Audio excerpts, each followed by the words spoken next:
So we're here at lunchtime now at the Property Summits conference, and we've been learning about finance. First time I've properly understood development finance, to be honest. We've been learning the importance of deal sourcing, and who knew that architects were a good people to go and talk to. I certainly hadn't come across that before. And then this afternoon, Tony, you're going to be talking about the tax side. Now, what I do love about this conference is that actually there is a tax person here, because often they're not included, are they? No, they're not, very much so.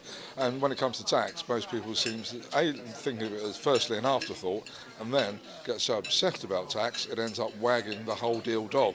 And it's not about tax, it's does the deal stack up in the first place. Yeah, and also one of the things that I guess you're reliant on is making sure that your clients have proper objectives. Of proper objectives and comprehensive advice. Bear in mind, the only thing they're really buying from any advisor is that which the advisor knows and they don't. Otherwise, what's the point? All they're doing is just reflecting what you've said and acting on an execution-only basis, which may not be the best result for you. And I guess that's the difference between having an ordinary accountant doing the books and somebody that really is a property tax expert, which is the difference. Yeah, and it's more than just a tax expert, and it's more than just doing the books. It's looking at it in the round.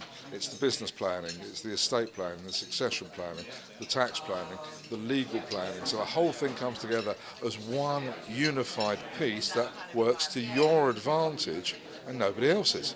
Yeah, so here's just a little insight into the sorts of things that Tony can talk about. So we had a little chat beforehand, and I said to you, you mentioned tax structures. Just give me that list that you gave earlier on, because it's not the kind of thing property people, particularly to start off with, understand the complexity of. So what do you mean by tax structures? Well, I suppose what I really should have said is business structures which happen to be tax efficient in the process. Because tax avoidance is not really the flavour of the month these days. So we're going to look at what constitutes an active business, passive business, sole trader, partnership, limited liability partnership, standalone companies, mixed partnerships, and how they all can work in the right way for you together.